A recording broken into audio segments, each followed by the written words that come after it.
Bismillahirrahmanirrahim. Assalamualaikum warahmatullahi wabarakatuh. Nah, sebelumnya perkenalkan nama saya Nurul Azmi dari Informatika C 2019 Universitas Teknologi Sumbawa.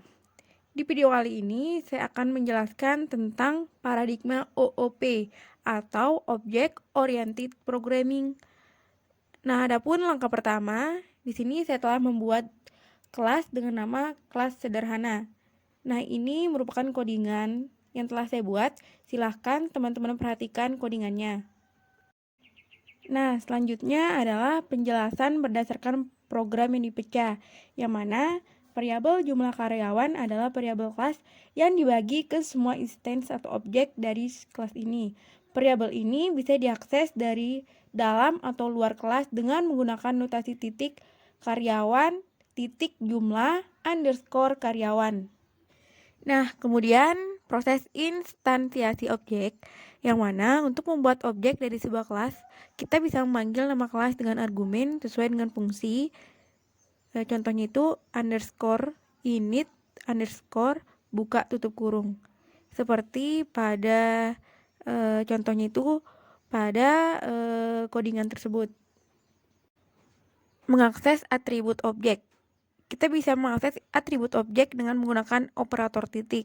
Nah, contohnya seperti codingan ini, yang mana variabel kelas bisa diakses dengan menggunakan nama kelasnya.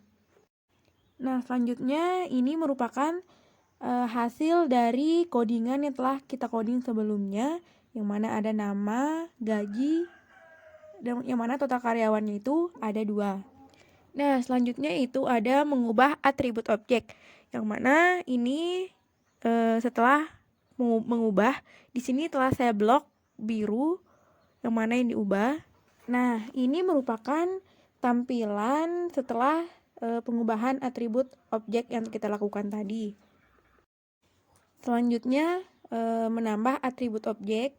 Di sini juga telah saya blok biru atribut yang kita tambahkan. Nah, ini hasil dari penambahan atribut objek yang kita lakukan. Nah, teman-teman, ternyata ada cara lain untuk memodifikasi atribut, yaitu menggunakan fungsi-fungsi. Contohnya yaitu ada fungsi getat, hasat, setat, dan delat. Teman-teman bisa lihat seperti contoh yang telah saya blok biru tersebut. Nah, ini merupakan tampilan penambahan yang telah kita jalankan. Akan tetapi ini tidak dapat berjalan karena di dalamnya terdapat fungsi yang mewajibkan gaji itu harus diisi. Nah, selanjutnya ada atribut kelas built-in. Setiap kelas di Python memiliki atribut built-in bawaan yang bisa diakses menggunakan operator titik. Adapun atribut tersebut meliputi yang pertama ada dict, yaitu dictionary, yang kedua ada doc atau docstring, yang ketiga ada name atau nama kelas, yang keempat ada modul atau nama modul, main, dan yang terakhir ada basis, yaitu kelas objek. Nah, ini merupakan hasil dari atribut kelas built-in yang telah kita jalankan.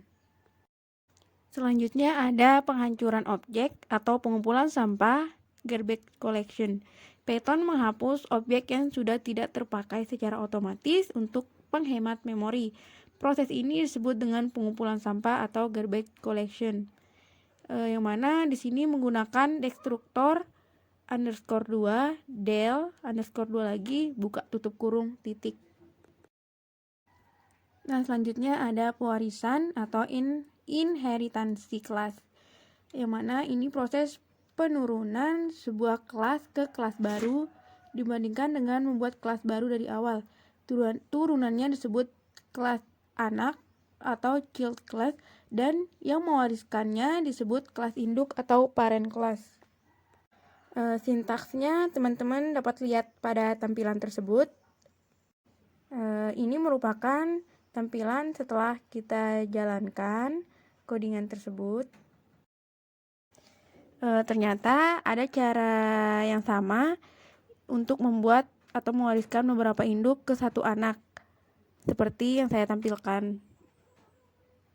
Nah, metode selanjutnya itu ada metode overriding. Alasan untuk melakukan overriding ini yaitu karena kita memodifikasi atau mengubah metode yang sudah diturunkan dari kelas induk di dalam kelas anak. Nah, perhatikan tampilan yang saya screen itu, teman-teman bisa lihat. Nah, selanjutnya ada overloading operator. Kita bisa mendefinisikan metode add dalam kelas untuk melakukan penjumlahan vektor, dan kemudian operator plus akan berfungsi sesuai dengan kehendak kita. Nah, coba diperhatikan gambar tersebut. Nah, selanjutnya ada menyembunyikan data atau data hiding. Caranya di Python itu dengan memberi nama atribut dengan diawali dengan tanda underscore 2 kali. Nah, dengan begitu, maka atribut tidak akan tampak dari luar kelas, seperti pada contoh tersebut. Python melindungi atribut tersebut dengan mengubah namanya. Kita bisa mengakses atribut seperti itu dengan format object dot underscore class name underscore 2 kali attr name, seperti pada tampilan yang saya tampilkan tersebut. Nah, berdasarkan dari penjelasan Object Oriented Programming atau OOP, dapat ditarik kesimpulan bahwa pemrograman Python dengan framework QVMD menggunakan paradigma OOP. Line 3 merupakan pendefinisian kelas di mana nama kelasnya yaitu struktur dasar app. Kelas struktur dasar app di sini merupakan child class atau nama kelas di mana kelas struktur dasar app bersifat diwariskan oleh parent class atau kelas induk. Sedangkan MD-app di sini sebagai parent class atau kelas induk yang bersifat mewariskan. Intinya, kelas anak mewarisi atribut dari kelas induk, dan kita bisa menggunakan atribut tersebut seolah atribut itu didefinisikan juga di dalam kelas anak. Kelas anak juga bisa menimpa atau operate data dan metode dari induknya dengan data dan metodenya sendiri. Dan yang terakhir, satu kelas anak bisa mewarisi karakteristik dari satu atau beberapa kelas induk. Nah, mungkin sekian yang dapat saya sampaikan. Lebih kurangnya saya mohon maaf. Akhirul kalam. Wabillahi taufiq wal hidayah. Wassalamualaikum warahmatullahi wabarakatuh.